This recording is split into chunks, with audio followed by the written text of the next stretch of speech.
Good morning, students. Welcome to English classes. I am your trainer, Narendra Kumar Sangwan. Welcome you. Again, I have brought some more interesting things in terms of spoken English for you. आज फिर से आपके लिए कुछ नई interesting चीज़ें आपके लिए मैं लेकर आया, कुछ वोकैब्स, और आज हम सीखेंगे past continuous, second tense of the past continuous tense जो कि दूसरा टेंस है पास्ट का, वो सीखेंगे। प्लस एक टॉपिक होगा, will discuss about it later, बाद में करते हैं अबाउट उसके बारे में। तो let's start with these vocabs. Okay start. The very first word I have written in front of you on the board is zeal, means enthusiasm, passion.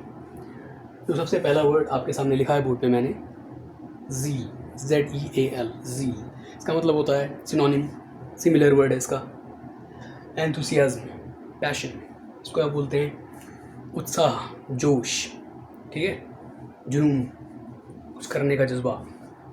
तो zeal कैसे वर्ड यूज़ करोगे आप? ज़ील, उत्साह, कैसे करेंगे सेंटेंस में?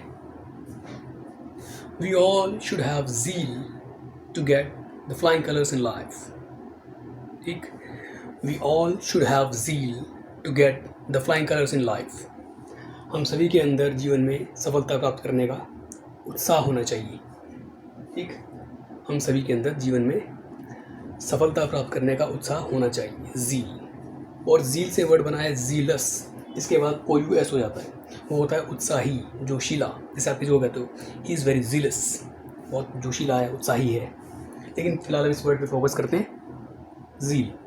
जैसे आप कहते हो she has a great zeal to be a dancer, she has a great zeal to be a dancer. एक डांसर बनने का उसके अंदर ज़ील है, उत्साह है। और he has a zeal to be a cricketer, उसके अंदर क्रिकेटर बनने का जोश है, he has a zeal to be a cricketer. और आप कहते हो जैसे he has a zeal to learn the martial arts, he has a zeal to learn the martial arts, उसके अंदर मार्शल आर्ट्स सीखने का जोश है, जुनून है। और it's his zeal to take exercise every day, ये उसका ज़ील है, उत्साह है कि रोज़ कसरत करनी है, उसके अंदर जुनून है कसरत करने का, व्यायाम करने का, उसको फिट रहना है। तो ये भी कह सकते हो आप, it's his zeal to be physically fit. और इडियोमेटिक कहोगे तो it's his zeal to be hale and hearty, hale and hearty, या फिर फिट एज अ फिडल, मतलब टू बी हेल्दी, उत्साह रहना, fit as a fiddle, hale and hearty. और आप कह सकते हो हेल्दी, फिट एंड फाइन, जो मर्जी आप कह सकते हैं। सो ज़ील, उत्साह, it's his zeal to be hale and hearty, it's his zeal to be fit as a fiddle, or it's his zeal to be physically fit। तो इस तरह से आप इस वर्ड को यूज़ करेंगे। Next word sufficient, sufficient means enough, पर्याप्त, काफ़ी। The market has sufficient stock of fruits and vegetables, the market has sufficient stock of fruits and vegetables, market में पर्याप्त मात्रा में भंडार है फलों और सब्जियों का, ये बोलेंगे। ठीक है, ही हैज़ सफिशिएंट नॉलेज, उसके पास काफ़ी नॉलेज है। ठीक है,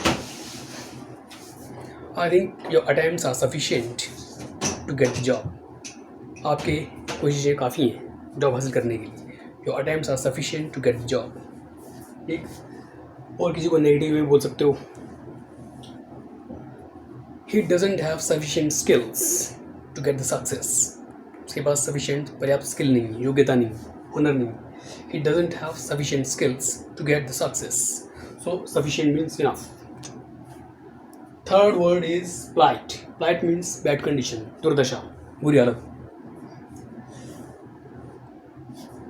every year the farmers have to face the plight, हर साल किसानों को दुर्दशा का सामना करना पड़ता है। Every year the farmers have to face the plight. ठीक, और क्या कहोगे? The poor have to pass through the plight, दुर्दशा से गुजरना पड़ता है गरीबों को। The poor have to pass through the plight. Plight means दुर्दशा, bad condition. Next word, oppose. To resist, to object, विरोध करना, खंडन करना, किसी बात का विरोध करना. ठीक. If someone is doing something wrong, we should oppose him. अगर कोई गलत कर रहा है तो हमें विरोध करना चाहिए. If someone is doing something wrong, we should oppose him. और don't oppose him about his legal actions. उसके कानूनी गतिविधियों का विरोध मत करो. Don't oppose him about his legal actions. ये बोलेंगे. ठीक है. He opposes you in everything. वो हर बात पे तुम्हारा विरोध करता है. He opposes you. Indefinite में बोलेंगे. Present indefinite में. He opposes you in everything. ये बोल सकते हैं. Oppose, to resist, to object. Object होता है ना, objection करना. I oppose your opinion. ये बोल सकते हैं आप. मैं आपकी बात का विरोध करता हूँ. I oppose your opinion. तो oppose विरोध करना. Exquisite, excellent, beautiful, शानदार, बहुत अच्छा. The party was exquisite. ये बोलते हैं. पार्टी बहुत शानदार थी. ठीक. और क्या कहोगे आप? They have an exquisite bungalow. उनका बहुत बड़ा बंगला है, शानदार बंगला है. They have an exquisite bungalow. ये बोलेंगे. She has an exquisite car. उसके बाद एक शानदार कार है. She has an exquisite car. So exquisite, excellent, beautiful, शानदार. Let's have a recap. Zeal, उत्साह, enthusiasm, passion, जुनून. He has zeal to be a cricketer. Cricketer बनने का जोश है उसके अंदर. Sufficient. The market has sufficient stock of fruits and vegetables. Market में पर्याप्त मात्रा में भंडार है सब फलों सब्जियों का. Plight, दुर्दशा, bad condition. The poor have to face the plight. या the poor have to pass through the plights. दुर्दशा से गुजरना पड़ता है निर्धनों को. Oppose, to resist, विरोध करना. I oppose your opinion. ठीक. Exquisite. They have an exquisite bungalow. This is how you have to make the sentences by these words, but your sentences should be different. अलग होने चाहिए. Have a look at these words for a minute. Done. 5 words. Zeal, sufficient, plight, oppose, exquisite. 5 words are there. All right.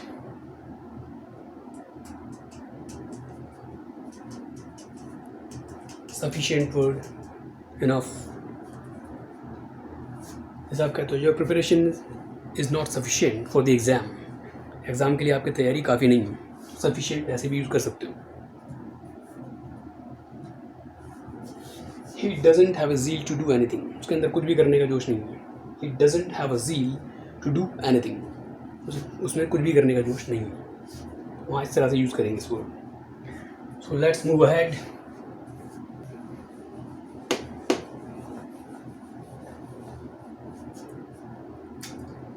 As I said, now we are going to learn past continuous tense, second tense of the past. Past continuous का second tense आज सीखते हैं. What is the rule? Subject plus was or were plus be first plus ing plus object.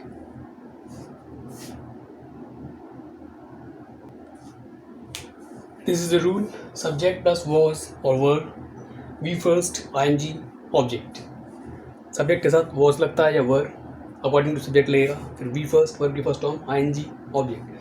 Was कहाँ use होता है, किस subject के साथ? I के साथ होगा. और जितने भी थर्ड पर्सन सिंगुलर्स हैं, he, she, it, name of person, name of place, my brother, his sister, your friend, whatever, वहाँ was यूज़ किया जाएगा. were, we, you, they के साथ. और प्लूरल, दे भी प्लूरल है, उनके साथ वर्ड यूज़ किया जाएगा. ठीक. तो आई और थर्ड पर्सन सिंगुलर्स के साथ was, we, you, they and plurals were. था और थे ये लगेगा.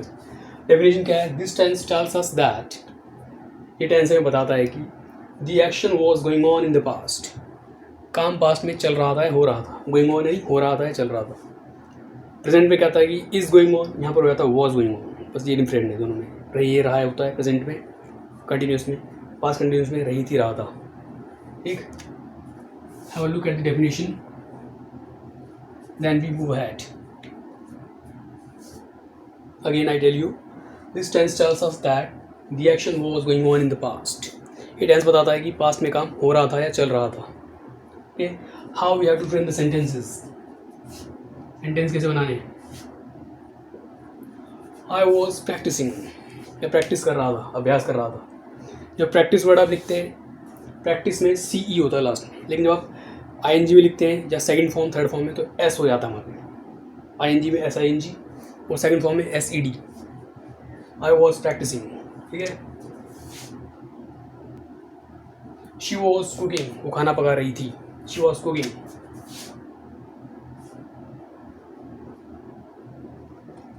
ही वॉज ट्रैवलिंग, वो यात्रा कर रहा था। This is how we have to use the sentences with was. I and third person singulars, was V first I N G object, ठीक है। I was practising, she was cooking, he was travelling. Mohan was flying a plane, Mohan plane उड़ा रहा था, जहाज। We were learning English, हम English सीख रहे थे।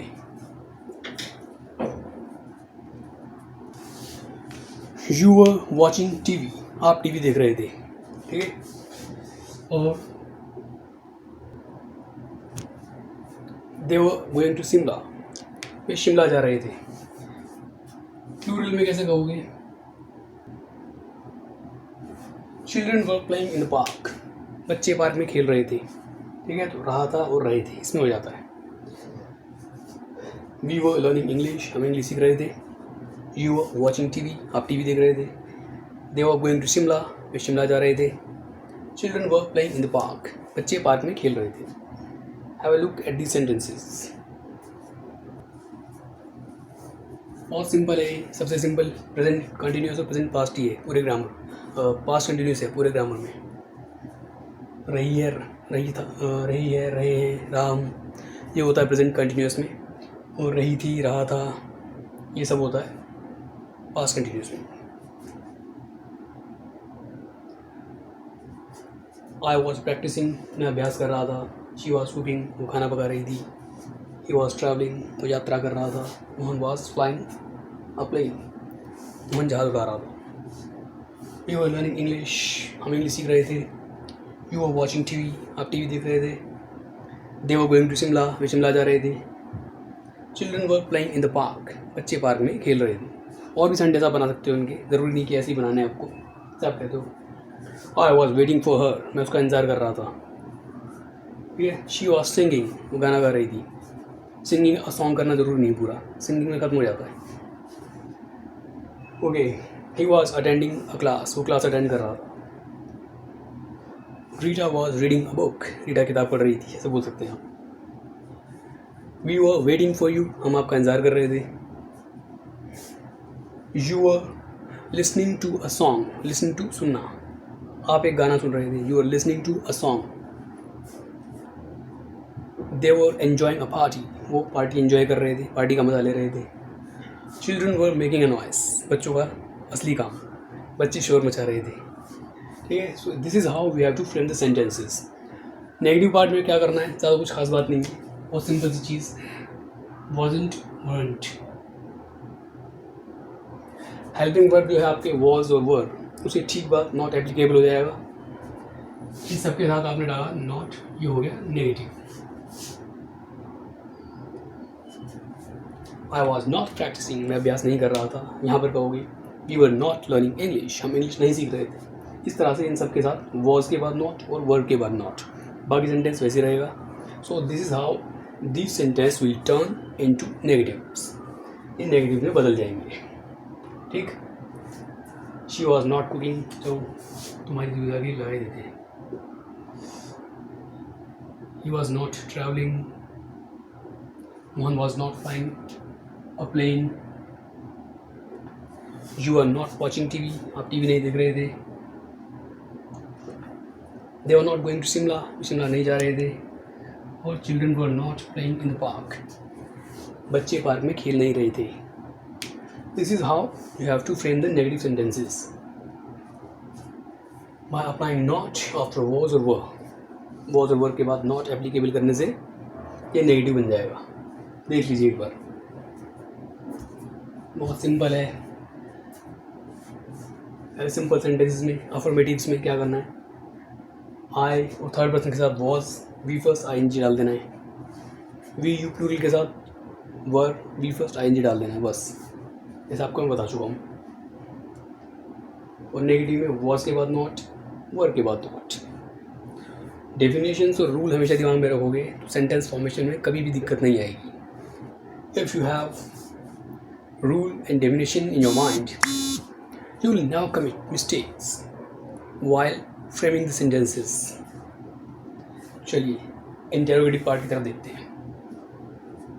ये तो नोट कर ली होगी आपने डेफिनेशन अब तक. So what is the rule for interrogatives? हमेशा की तरह हेल्पिंग वर्ब्स सब्जेक्ट से पहले यूज की जाएगी. Was,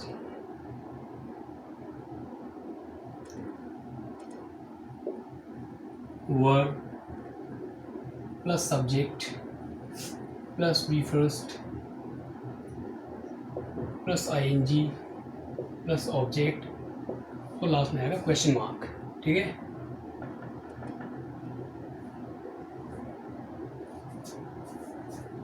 was, I we you sorry I और थर्ड पर्सन सिंगुलर से पहले was, we you they plural से पहले were, V first I N G object, at last question mark.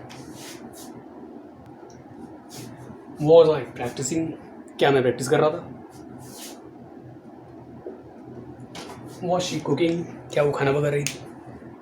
Simple sentence में मैंने कहा था आई वॉज प्रैक्टिसिंग, मैं प्रैक्टिस कर रहा था. शी वॉज कुकिंग, खाना बना रही थी, यानी कि मेरे लिए खाना बना रही थी. Okay, was she cooking. ठीक है.